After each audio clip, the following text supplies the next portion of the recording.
Top Bed Talk. Welcome to this first session on day 2 of EBPOM Ireland. On behalf of everybody from the South of Ireland Association of Anaesthetists, welcome to Dingle, and on behalf of us in the SIAA, thank you to EBPOM for having us along. This is a really wonderful collaboration. In the room with me this morning is my friend and colleague and partner in crime in Cork University Hospital, Frank Loughnane. Online we have Dr. Emer Aherne, who's a consultant ortho-geriatrician at Cork University Hospital.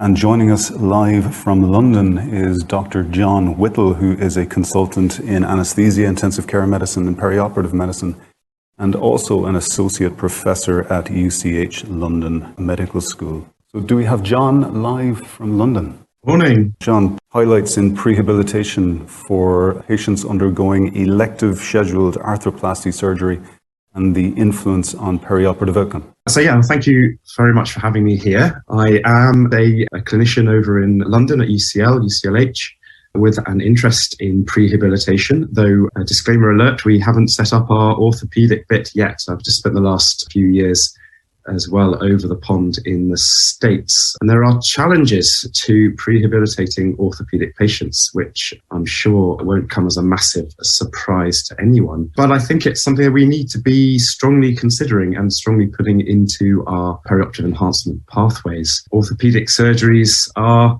growing in number. I think we all know this, that working in hospital, it's like the coalface. In the States, musculoskeletal surgery accounts for 50% of all inpatient surgeries. And as we know, the population that undergoes these tend to be a bit older.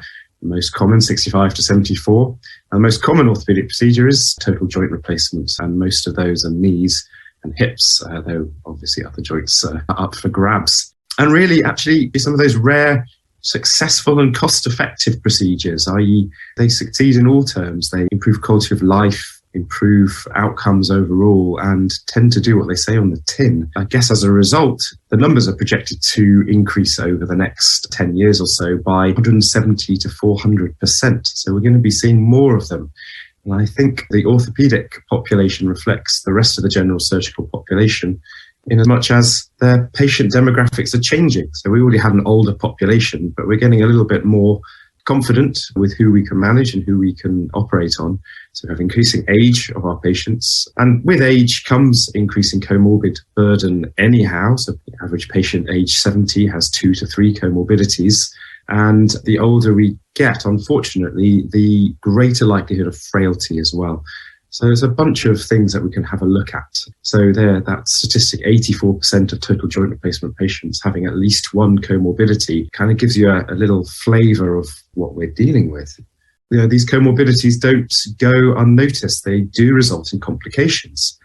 Traditionally in the orthopedic literature, we talk about complications at the joint, at the point of replacement. So functional pain-related infections, etc., the dreaded infection. But relative to all complications, these local complications are actually lower, less likely than a complication distant from the surgical site. So things like pneumonias, kidney injuries, cardiac injury, those sorts of things. So while development of those latter complications is important, and we'll talk a little bit more about that in a second, they don't necessarily affect the effectiveness of the procedure themselves. So it doesn't stop the joint being an effective joint, but it may affect other things. So really, when we're looking at elective musculoskeletal surgery, we need to try and balance this aim at enhancing quality of life and balancing the risk of developing systemic morbidity. So as I mentioned, most of these complications actually occur not at the site of surgery. So 62% in one case series, this is actually a local one from UCLH, Ramini Munasinger published an all-comers complications document about 2016. And in the orthopedic patients, 62% of these patients developed post-operative complications distant from the surgical site. And as I mentioned, pneumonia, cardiac dysfunction, renal dysfunction, delirium being the most common among those. Now, this actually has long-term implications for health. In major general surgery, the development of even one complication post-operatively affects or is associated with an increased mortality 5 years down the line. And actually, the duration or the length of time that these complications persist after surgery also affects long-term mortality measured out to 5 years. So this quality of life balance is really something that we need to be thinking about. Now, beyond some named comorbidities, so things like hypertension, diabetes mellitus, etc., we need to think of the physiological effect on the overall phenotype of the patient. So they all start to interact. So, we have the effects of normal aging, which unfortunately hits us all. So muscle mass declining, mitochondrial function dropping off, etc., with development of syndromes such as frailty syndrome, sarcopenia, either local, secondary to disuse, or systemic as a part of this overall phenotype. Malnutrition, unfortunately, is massively common in the older population. In some studies, up to 30 to 50% of patients presenting for surgery age 65 and above have markers of malnutrition. And we know that people are moving less. Sedentary behaviour and sometimes even enforced sedentary behaviour by the primary pathology affects your physiological reserve. This has been quite starkly highlighted in our local data in our cystectomy population, where we've measured pre to post lockdown aerobic fitness. It was presented actually on Thursday in a poster session, and seen a significant drop in aerobic fitness as a result of the recent pandemic. So it should be on all of our minds. And these aerobic fitness and outcomes that's generally established in general surgery that aerobic fitness is associated strongly with outcomes. The exact mechanisms are really not fully elucidated, and certainly in our orthopedic population, these activities of daily living are possibly hampered by primary pathology. So it may be difficult to do the more traditional sort of CPET or aerobic fitness assessments that have come into vogue variably around hospitals around the world in our orthopedic patients. So we need to think carefully about how we assess aerobic fitness as well as functional capacity. Quick note about prehabilitation, just as I keep using the word, just to make sure that we all know what I'm talking about. It's preventative rehabilitation. The goal is to enhance functional capacity in preparation for anticipated stressor. So, of course, in this case, a joint replacement. In general, the accepted duration should be probably 3 weeks minimum and above, and it should be targeted program prior to surgery, followed up active as opposed to just passive advice. The idea being to increase physiological reserve in order to reduce the risk of complications. And it should form part of this continuum of rehabilitation post-operatively, and also part of the general optimization process of patients, including medical optimization. The goals are to improve physical fitness, improve quality of life and functional capacity, reduce complications, and hopefully reduce hospital length of stay. Now, what about in orthopedics? Now, all those previous things have been shown in sort of general surgery, gynonc surgery, upper GI surgery, those sorts of solid organ operations. There's less data around for orthopedics. And like the general surgery data, studies are quite heterogeneous with different interventions in different health systems and different programs of differing lengths. So it's quite hard to compare. There has been a systematic review of prehab in orthopedics, which included not that many patient papers and not that many patients. Most of the focus to date has been on single joint preparation and not necessarily metabolic conditioning, though where metabolic conditioning and targeted strength, etc., has been targeted, there does seem to be evidence to support earlier attainment of recovery milestones, shorter length of stay, and increased patient satisfaction. And as I alluded to before, these things work best when included in wider surgical pathway change, so things such as enhanced recovery programs, medical optimization programs, etc. One interesting thing beyond physical exercise, bouncing up and down with weights, etc., is the use of psychology in prehabilitation, specifically psychology in orthopedic prehabilitation. Patients with orthopedic issues, knee osteoarthritis, hip osteoarthritis, etc., often present with pain as their primary presentation, loss of function secondary to that. And unfortunately, up to 1 in 8 patients after their joint replacement still complain of moderate to severe pain up to a year post-operatively, despite the surgery being a success. And, these factors are predictable. There's pain catastrophization scales, various other psychological scales that can be used to predict variance and outcomes. Most of the evidence seems to lie around not just education about what to expect, but also use of a broad spectrum of therapies, for example, meditation, cognitive behavioral therapies, etc. So this is a challenge, I think, in orthopedic rehabilitation that needs strong consideration. As mentioned, the volume of orthopedic surgery is increasing. The population that we are operating on is changing. Our goals are rightly becoming more patient-centric, and our shared decision-making is taking primacy alongside clinical decision-making.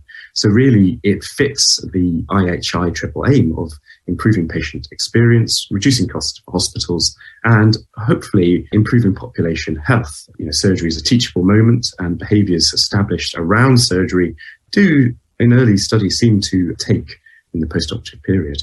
Certainly, there are payment models developing for prehabilitation, and nationally, at least in the UK, the current advice is to start moving towards incorporating prehabilitation alongside other optimization pathways in surgery. And that's this CPOC document, which was published a couple of months ago now.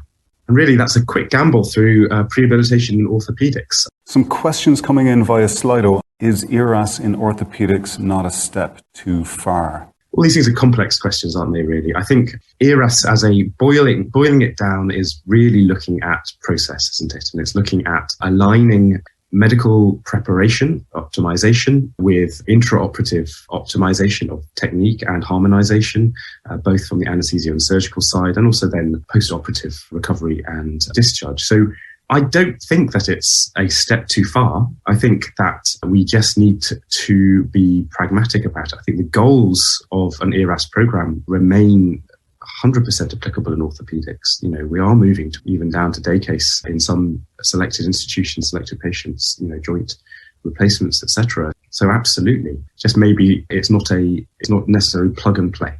If we take the concept of prehabilitation as being part of a continuation or a continuum on which ERAS is at one side that's process focused, prehabilitation is at the planning stage, and it's very much individual patient focused. How do patients who have significant arthropathies engage with a prehab program that makes them fitter?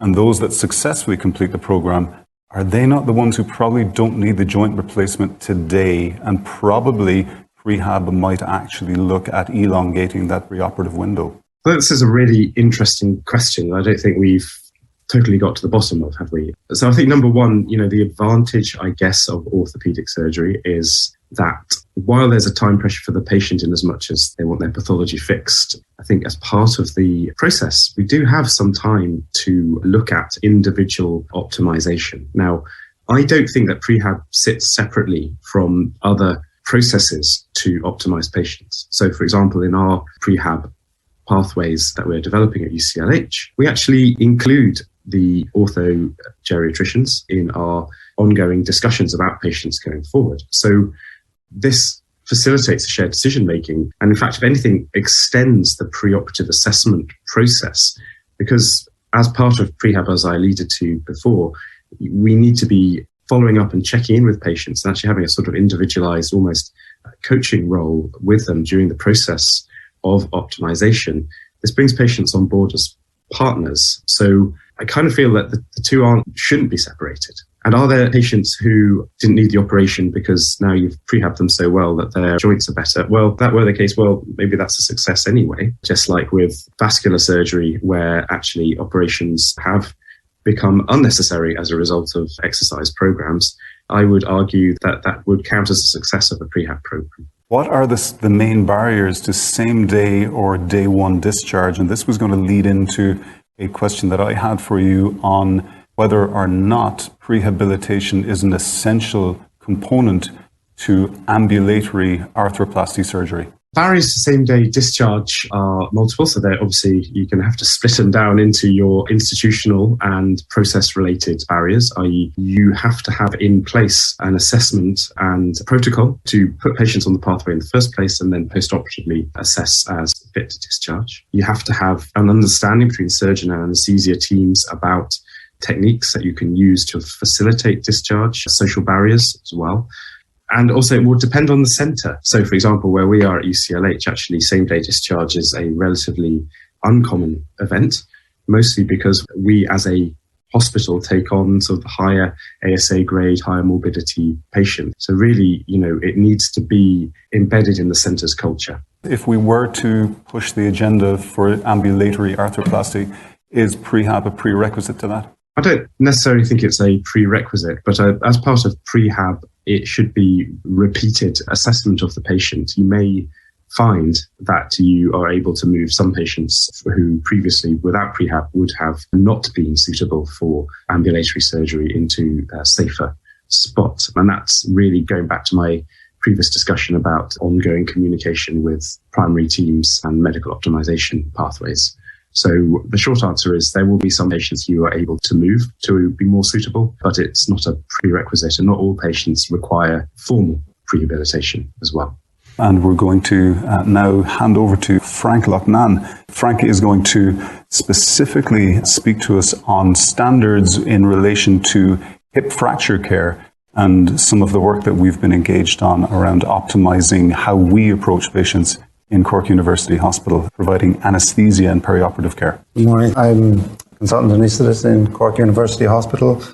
I'm the clinical lead for orthopaedic and trauma surgery there, and I have a special interest in regional anaesthesia. I've been in Cork for the last 12 years. Since I started there, orthopedics has been a major part of my practice. Now, there are 8 of us who are regionalists who are involved in orthopaedic care. But when I arrived there, essentially it was a trainee or resident doctor provided service with remote supervision by consultants, and that has changed over the years to being pretty much an immediate consultant presence and consultant delivered service.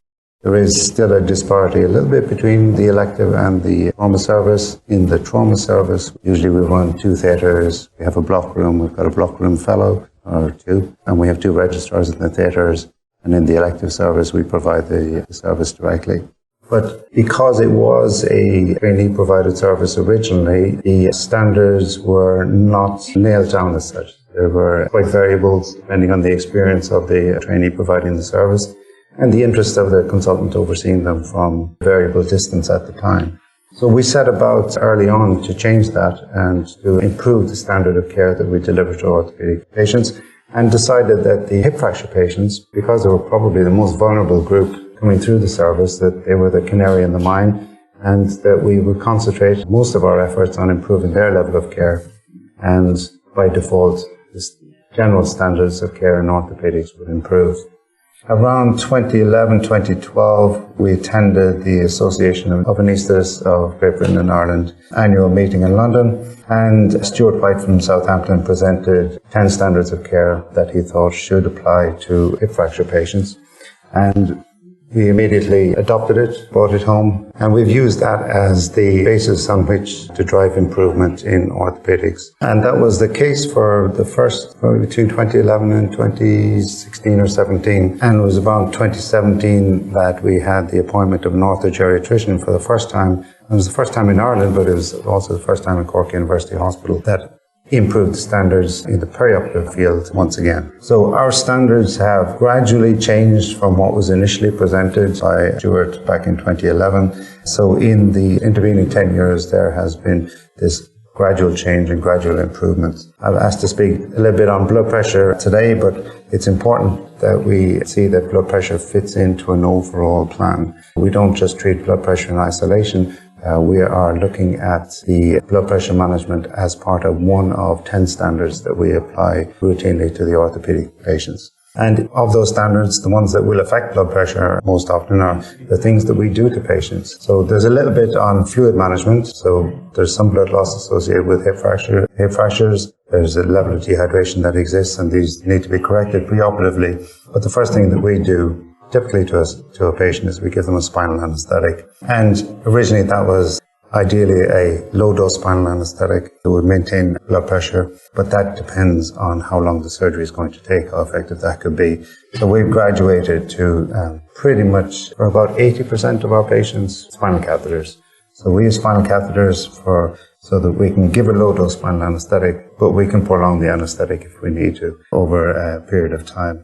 So if surgery goes on longer than expected, we don't end up converting to general anaesthetic. We avoid sedation where at all possible. We used to allow a little bit of sedation initially, especially for positioning of the patients. But we do a pericapsular or a PENG block preoperatively now for patients so that we don't sedate them for the discomfort that is involved in positioning patients for a spinal. Rather, if we anesthetize the joint, we can comfortably turn our patient and position them. So it avoids that initial little bit of sedation. And if we do end up, for various reasons, and we will, giving a general anesthetic for our patients, we titrate that according to entropy or BIS.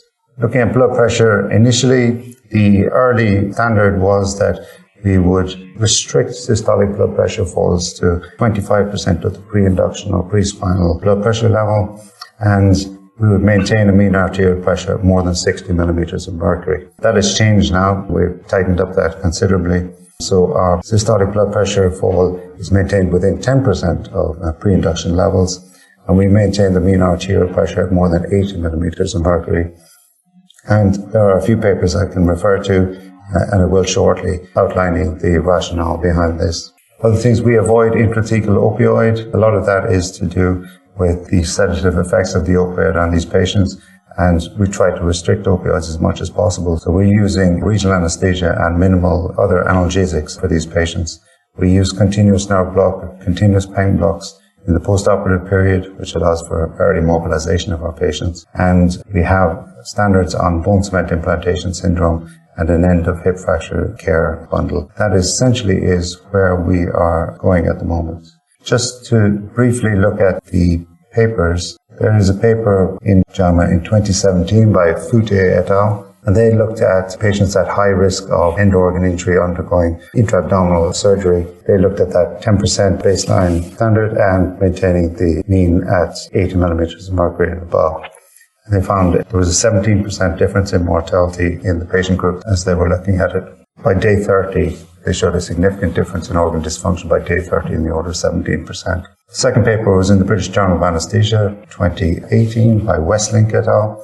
And they did a systematic review of 42 articles looking at the association between intraoperative hypotension and end organ dysfunction in non-cardiac surgery. And again, they found that as the blood pressure dropped below 80 millimeters of mercury, and for the longer that it dropped, the risk of end organ damage increased significantly. And the third paper, which was from this year by Gregory et al., was in anesthesia and analgesia. And they looked at a multi-center retrospective analysis, and they looked at 370,000 patient surgical procedures. And again, they showed that the further the blood pressure dropped below 80 millimeters of mercury, the mean pressure, the greater the risk of end organ damage across all organs. So whether it was kidney, brain, heart, liver, there was dysfunction detected at 30 and 90 days. So that is the rationale behind our movement from a mean arterial pressure of 65 up to 80, and from maintaining systolic blood pressure to within 10% of baseline. Thanks, Frank. So I guess what we do in the operating theatre actually matters in terms of potentially preventing significant morbidity. So a couple of things that come to mind immediately. Number one, fluids and fluid correction strategies to optimize the patient before getting to theatre. So with a hip fracture, you're going to have a long bone that's broken. The patient will have lost upwards of 500 mils of blood. By the time they get to us, they may have had a long lie, so their fluid deficit can be quite significant. Do we have a protocol to, number one, assess, and number two, manage, and then transfusion thresholds around that? I guess that would be... One of the things since the appointment of Emer, our ortho-geriatrician, is that we have essentially developed this multidisciplinary model of care. And in the preoperative phase, the patients are now admitted jointly under orthopedics and orthogeriatrics, and medical optimization and hydration and resuscitation tend to occur under the care of joint orthopedics and geriatrics. So we don't have, let's say, boots on the ground in that preoperative phase simply because of the pressure of the amount of work that we have coming through in the order of 600 hip fractures a year, and we're doing 2,500 to 3,000 orthopedic trauma cases per year. So we don't have the manpower to move out onto the wards in order to affect that, but we do have a very good working relationship with orthogeriatrics and with the orthopedic service. So preoperatively, that is how that part of it is managed. And there are discussions pretty much for every list on the patients and how they've been resuscitated and optimized to date. We do have almost all our patients now get an arterial line in theatre. It's pretty much become basic monitoring standard. And that's coincided with the shift in demographics because our patients are older and frailer. 10 years ago, patients in their 70s were very common. in the 80s not so common, and in the 90s unusual.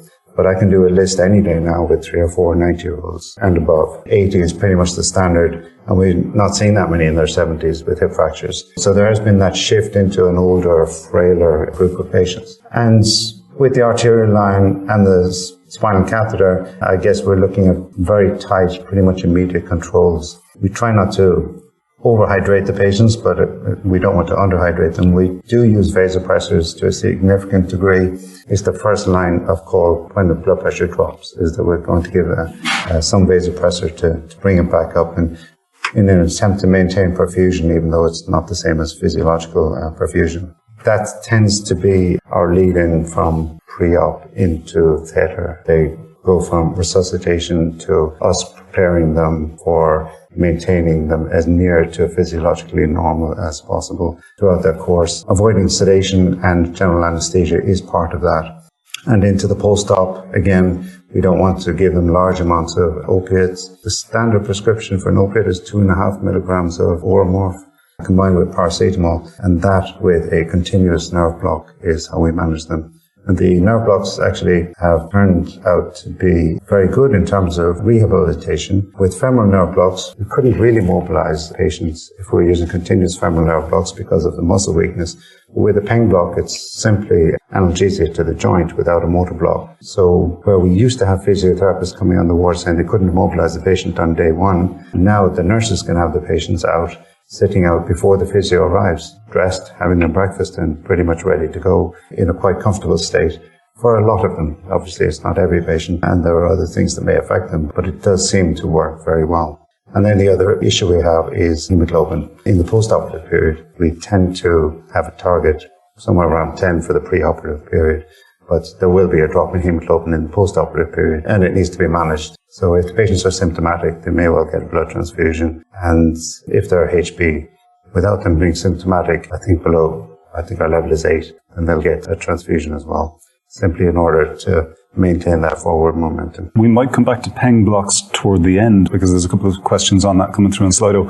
But intrathecal catheters, when trainees from around the country come to us in Cork, often it's the first time that they've seen an intrathecal catheter used. And my experience from speaking to others around Europe is that we're an outlier. We tend to, as you said, about 80% of our patients were placing intrathecal catheters. I guess tips and tricks? Our use of intrathecal catheters started with a research project about 2014. One of our fellows was doing a project, and he did a series of about 100 catheters, I think, maybe a little less than that. But in his experience overall, he had at least 100 catheters, and those were with epidural catheters that he used because we didn't have the kit at the time. And he had an incidence of 0 posterior puncture headaches after it. And we kind of looked at that and said, well, actually, that's very reassuring. His complication rate was pretty much minimal. I don't remember there being any major complications with them. They were used just for the duration of the procedure, taken out at the end, and the patients didn't seem to have any problems, and it allowed for very good blood pressure control. And his study was a dose-finding study for the minimum amount of local anesthetic required to produce a block for a DHS. So we took that as a green light to say, actually, catheters are not bad, and there are benefits to be gained using them.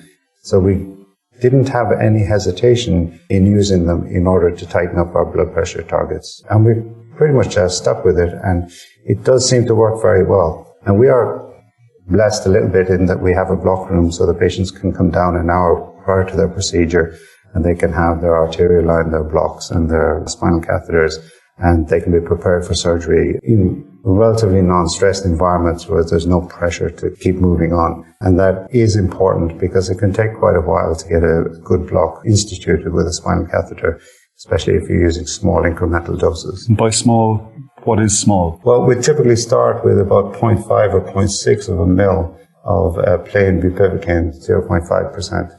And we build up maybe to somewhere between 1.2, occasionally 1.5 mils, and you'll get a good block. You'll definitely have an excellent block for a DHS, even though we're doing less and less of those. We're doing more bipolar hernia arthroplasties or total hip replacements. But the issue really, I guess, is that if we build it up incrementally, then we tend to avoid precipitous drops in blood pressure, and we're not chasing blood pressures, because one of these papers that I referred to showed that any drop in mean arterial pressure below 55 is detrimental to end organs. So we don't want a sudden severe drop in blood pressure. So it can take 20 to 30 minutes to get a good spinal instituted with it, but for the most part it's quite a bit less than that. So 0.5 mil aliquots, free-flowing? 0.5 mil to start with, and then 0.2 or 0.3 aliquots after that. So okay. It's...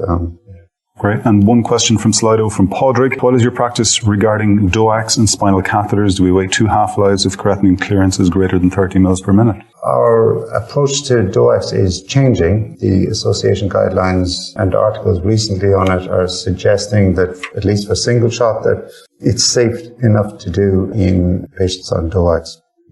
Our spinal catheter kit now it's not a 2E needle, it's not an epidural, it's a dedicated spinal catheter. So it's a 20 gauge pencil point needle that we can use a spinal catheter with.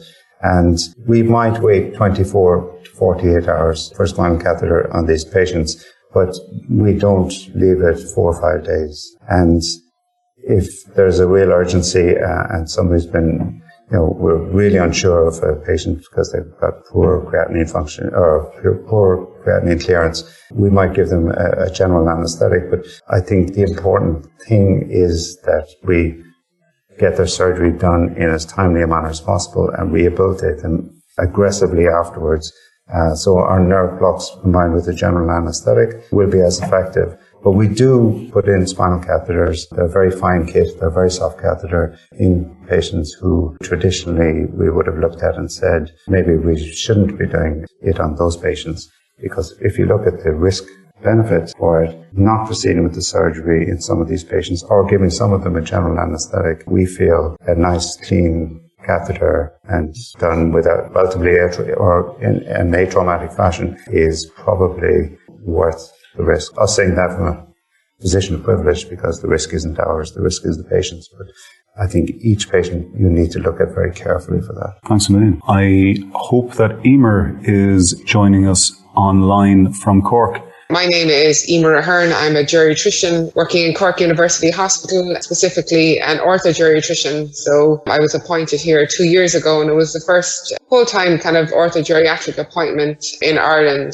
It was the norm really in NHS hospitals, but not the norm here. So we've been working kind of together, kind of with the multidisciplinary team on kind of standards of care for hip fracture patients like Frank has kind of referenced earlier. Thanks, Emer. I think it's fair to say that your presence in CUH has revolutionised what we do, and your role as the sort of clinical lead for the National Hip Fracture Database has provided us with a very large mirror that we can measure ourselves against on an ongoing basis. If we could, I'd like to ask you to sort of reflect on 3 things for us this morning. Number 1 is the evolution of the Hip Fracture Database and how that has informed practice over time in Ireland. Number 2, the changes that you've managed to, or your successes in CUH with regards to hip fracture care.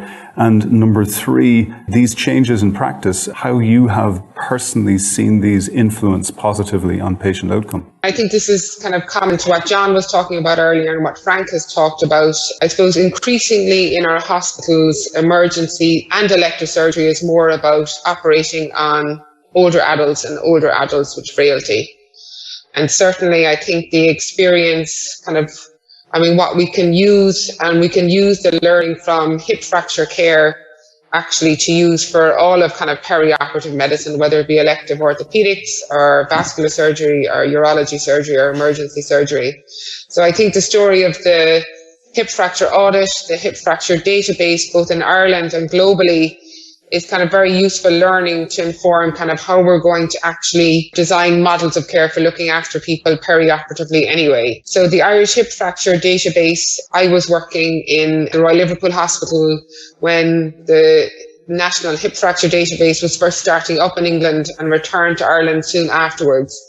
And at the time when I returned, there wasn't any hip fracture database nor any kind of national movement towards setting one up. There were a lot of hospitals collecting data individually, but not reporting on them. So at that time, we kind of set up a collaboration with orthopedics between geriatric medicine and orthopedic surgery. And we initially met and we decided that this was going to be a priority for our collaboration to set up a database. So that's really where it all started. And now we are due to publish our 8th report this November. And the Irish Hip Fracture Database is recognised nationally as a database that has kind of good coverage, good completeness, and we're able to compare now our data to our international colleagues with other established databases. So I think it's important that the database is moved from being a data set and a quality insurance tool to actually now a quality improvement tool. So we use it now to continually improve the quality of our care. And I think it's very important kind of when you do kind of set up databases, either for hip fractures or otherwise, that you collect data that kind of reflects the case mix. So the patients that you're looking after, obviously, and what those patients are like. And to the processes that matter to anaesthetists, the processes that matter to surgeons, to the physiotherapists, to the nurses, but also importantly, the outcomes that matter. For example, anaesthetists might be worried about what happens intraoperatively, the survival of patients' mortality. Surgeons are worried about the fixation of the metal. Geriatricians are more concerned about kind of does the patient get home. But patients themselves, outcomes that matter to them are quality of life and where they're living, and they're able to get back to their previous activities, their previous mobility.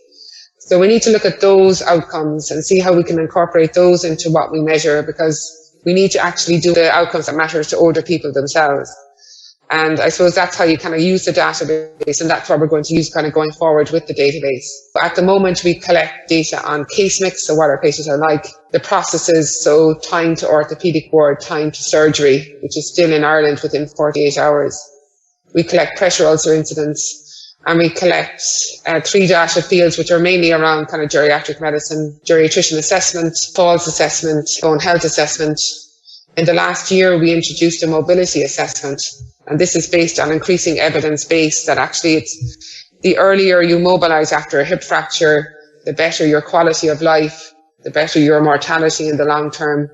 So actually all these processes and that data that we've been collecting heretofore, unless it actually informs kind of early mobility in the perioperative and the post-operative period, it actually does very little to the outcomes that matter to older adults. So mobilization on the day of or day after surgery. So we started collecting that in the past year, and we'll be looking at the long-term data in that.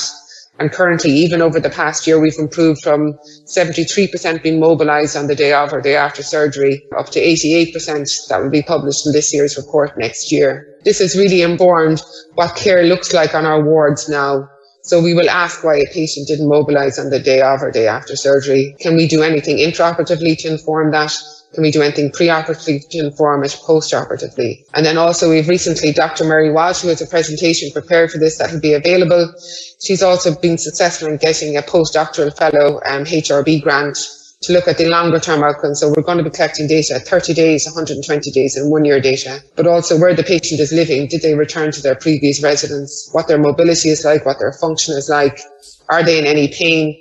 And also ask about anxiety and depression. So I think now become a very powerful tool, the database, that's informing what we're doing in our clinical practice, but also it's allowing us to compare ourselves internationally with what other countries and what other databases are doing. And importantly, we're reporting on our outcomes year after year. So when we first started out, we were prioritizing. So what we felt was a priority at the time is that we needed more geriatricians involved routinely in the care of these patients. So when I returned from Liverpool in 2006, there was no routine geriatrician involvement. It was mainly due to people being interested in having a passion for it, but there wasn't any routine care being given to these patients. So now, as the database has matured and reported, so 15 of the 16 trauma units now have routine geriatrician improvement into their care. And we can see kind of year on year that outcomes for these patients have improved. They get to the ward quicker, they get operated on quicker, we've less pressure ulcers, we've more people getting assessed to reduce their risk of falls and further fractures, and also the length of stay has reduced in the acute hospitals as a result of that. In Cork specifically, we've had the number of people going newly to nursing home care, and we've increased the number of people that are going directly home, and also the number of people who are going to rehabilitation. But when we ask people what matters most to them, most will always say they want to get home again, and that is it. They don't really want anything else. They don't care what the anaesthetist does. They don't care what kind of block they have. They really just care about getting home again. And certainly as a result of all the processes in care improving with the data, that has informed that we're getting more people home. Less people are going to newly home nursing home care. Appointment of geriatricians has been one of the big success stories. The second success story of it has been the best practice tariff. So we introduced that here, similar to what's happening in NHS hospitals. So this rewards hospitals and hospital teams. If you meet all the standards of the Irish Hip Fracture Database, you get a payment to the orthopaedic department or to the team looking after hip fractures, with the aim that you use that funding to improve the care for hip fracture patients. We've used it for better facilities for nerve blocks in the ED, in theatre.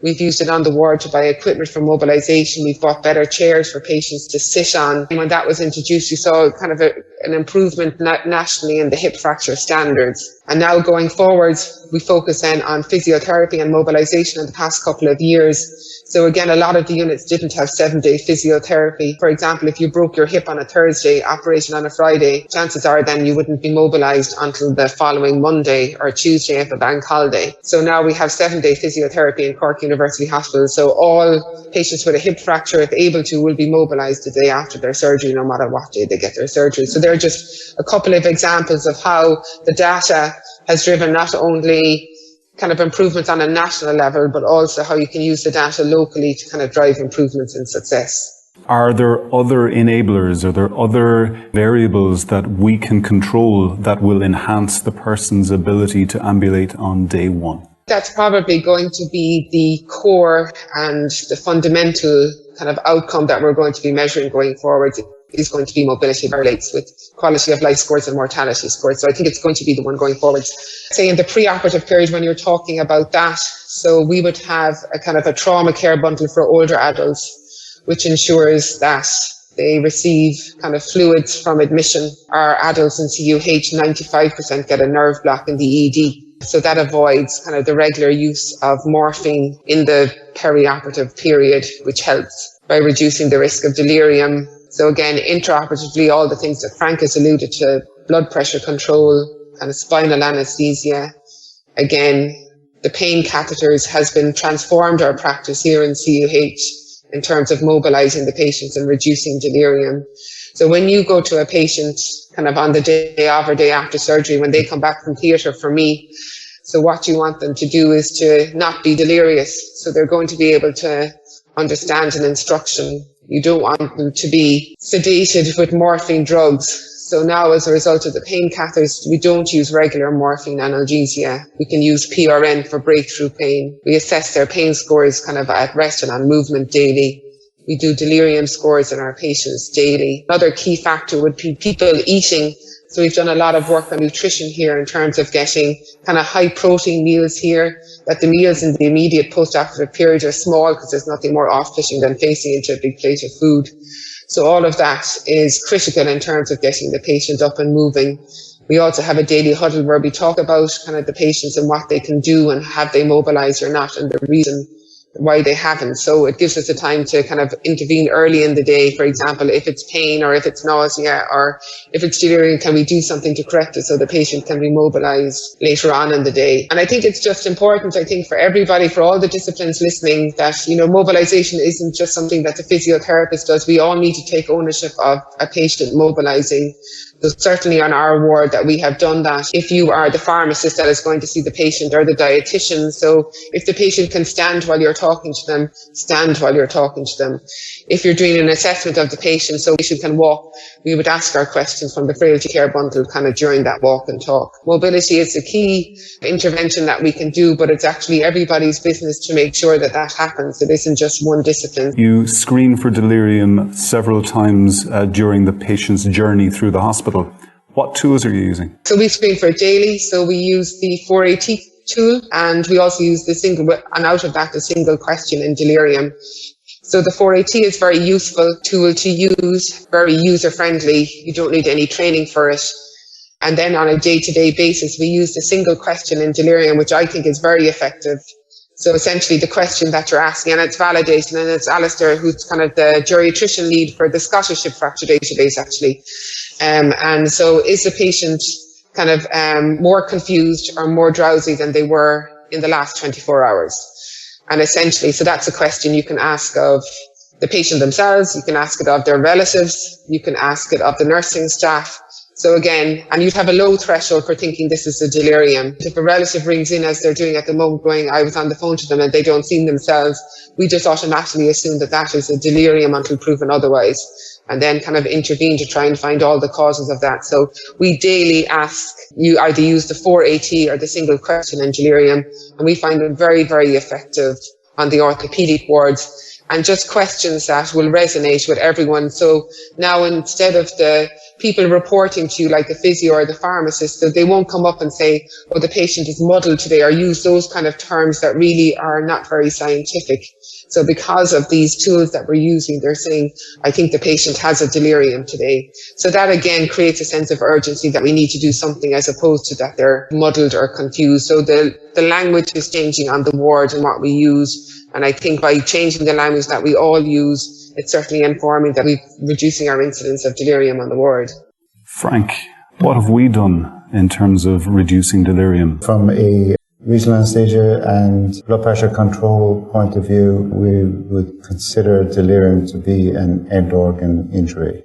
So it's a brain injury of some sort. So you can injure it either chemically or through hypoperfusion or through too much pain. So I think avoidance of opioids is probably the most significant, and luckily that starts pretty much in the A&E department. We have one of our fellows doing a project there, a QI improvement project, to help institute regional anesthesia in the A&E department, and it's improving all the time. And that continues into 2 or 3 days post-op. That regional anesthesia program has allowed us to avoid the opioids, and the rest is intraoperatively for us is really its attention to detail. It's almost micromanaging things like blood pressure control, the types of drugs that we're giving, timings into theatre for the patient. Even the setup, an orthopaedic theatre is a very noisy, busy place. You'll have typically 10 to 12 people coming through. It's for somebody who has a level of cognitive impairment or dementia to come into that environment is quite difficult. So using our block room, you've got a much quieter environment with 2 or 3 people who are solely focused on the patient. And I think that probably helps in the perioperative period a little bit. And then those people will accompany that patient through.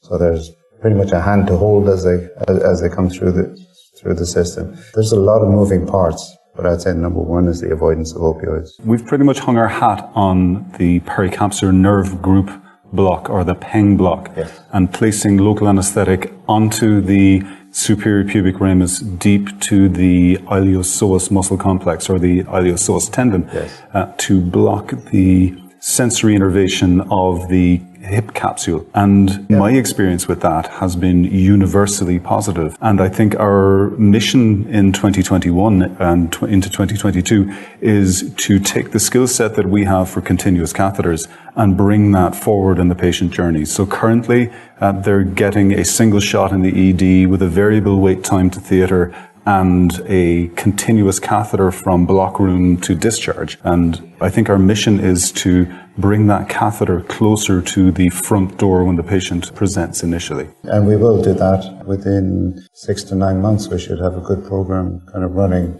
where the A&E doctors are trained and are able to put in the catheters, and then it'll be a maintenance program pretty much for the next maybe 4 or 5 days. I think our length of stay is about 5 days now, so that's our average length of stay. So that would be a success, I would think, in terms of managing the patients, because they were up to now getting significant doses of morphine in the A&E department. And that it's a poor start to their journey if they're getting a large dose of opioid as soon as they arrive in the door.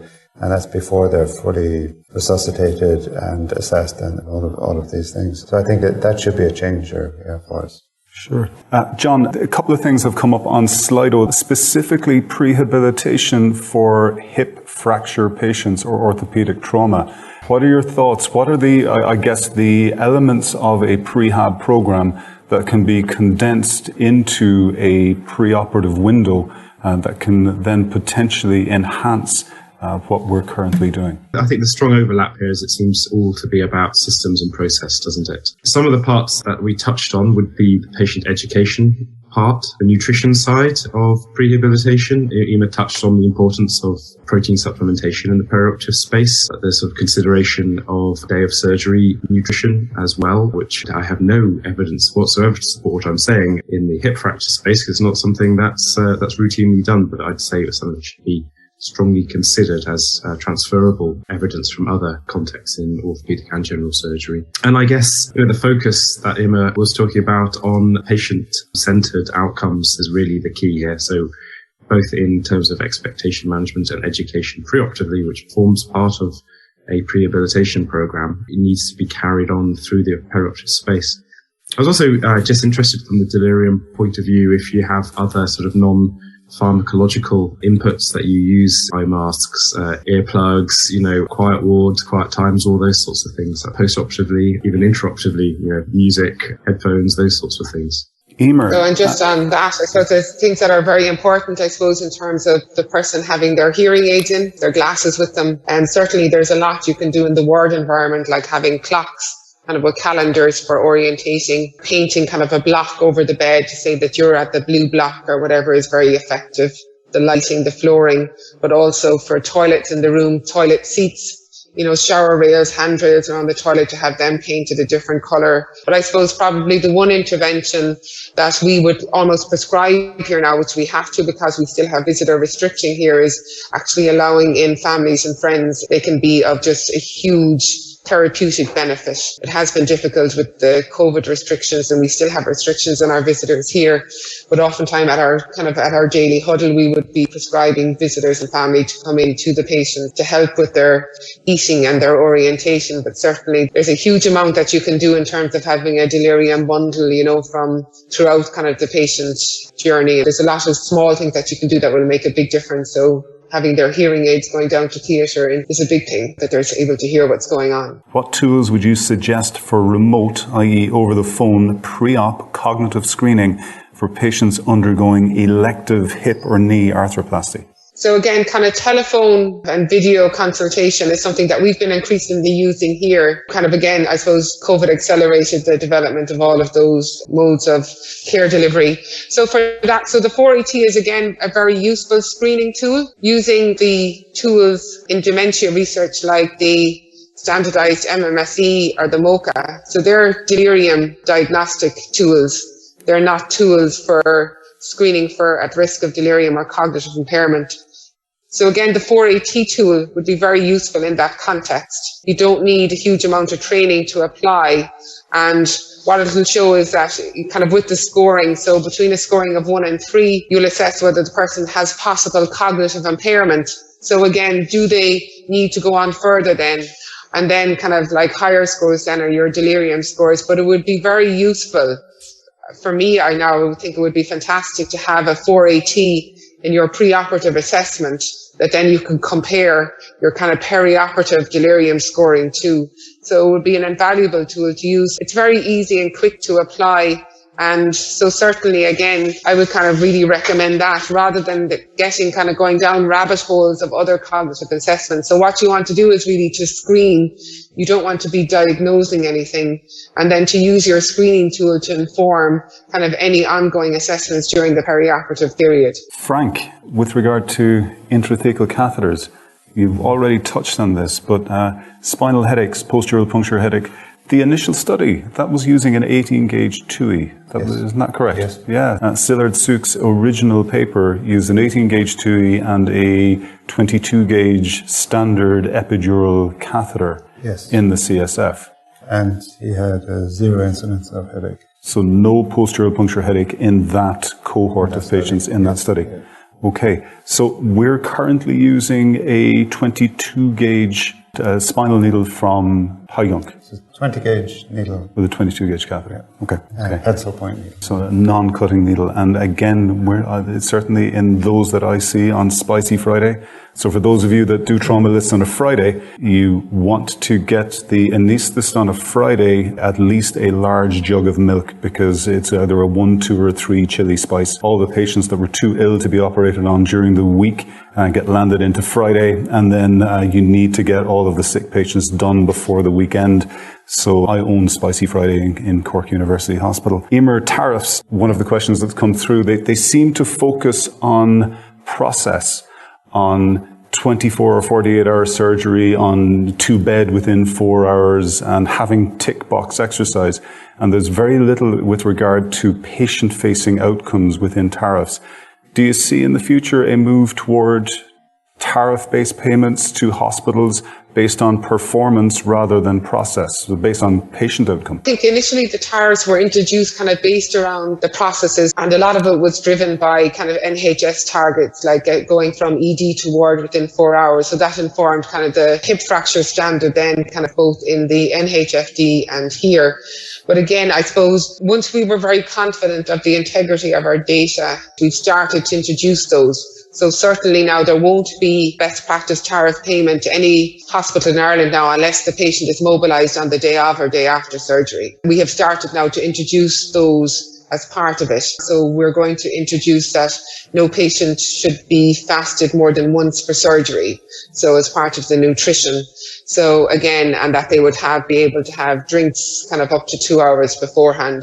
So now that we have kind of confidence about the integrity of the data, and we're starting to introduce those kind of standards that are more patient kind of related to their outcomes than the process.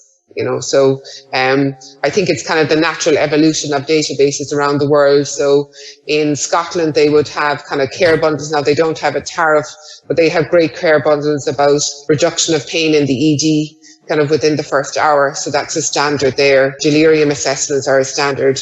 So again, and the Australian database would again have bundles of care kind of centered more around the patient, but incorporating the processes. So I think that's probably where we're going to move, kind of almost have an anaesthetic bundle of care that includes kind of the core elements that need to be done, because what we do then does matter, but to kind of relate them with kind of a patient-related outcome as well. But I suppose it's important that we're able to measure those reliably as well, and be able again to compare kind of with databases around the world, to be able to challenge and check and to make sure that what we're doing is the correct thing. John and Frank, probably this one's for you guys. It revolves around the use of ACE inhibitors, angiotensin receptor blockers, etc., in the perioperative period from both the elective and the emergency setting. Thoughts, guys? We tend to hold them for 24 hours or from the day before. And I saw there was a question, what do you do with the hypertensive patient who's had their ACE withheld or they're hypertensive for any other reason, and what are blood pressure targets? So if somebody comes down and the blood pressure is 190 over 100, I'll still aim to keep their mean arterial pressure 80 and above. Obviously, the systolic is not quite, I hope, as important as the mean arterial pressure, but it's the mean arterial pressure really that determines organ perfusion. And the lower limit mean arterial pressures historically would have been kind of 55, and the upper would have been 150 millimeters of mercury, and it was thought that an organ would maintain its perfusion within those limits.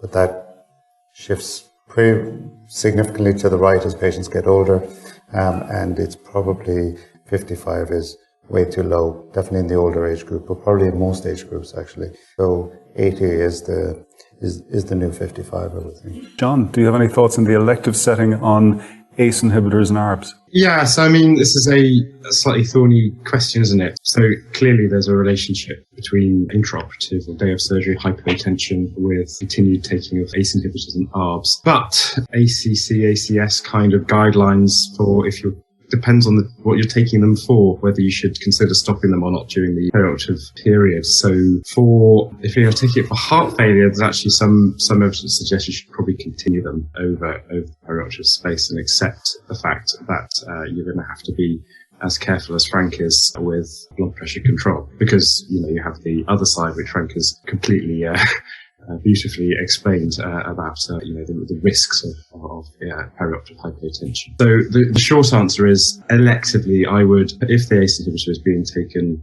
for heart failure, I would actually suggest that you shouldn't stop it on the day of surgery.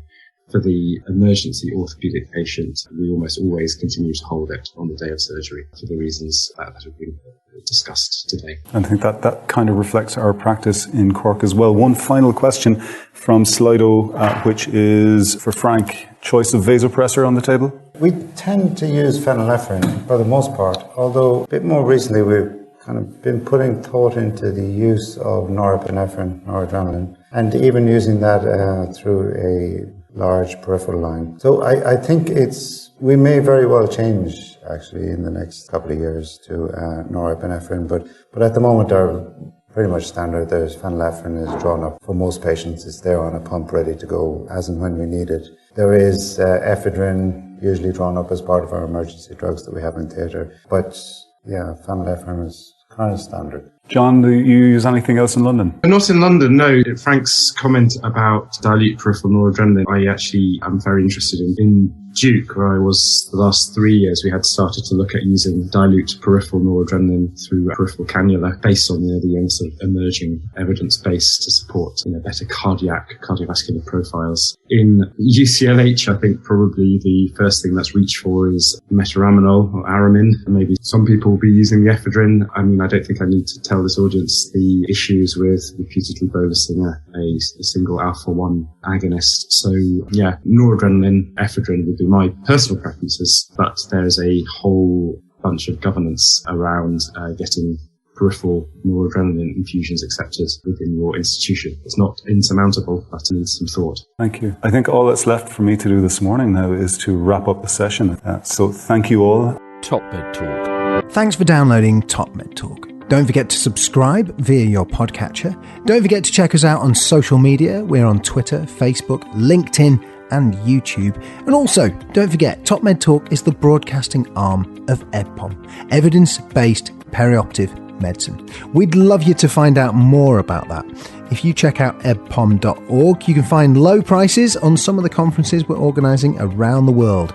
Many of them are virtual and don't even involve you leaving your own home. Check out ebpom.org now.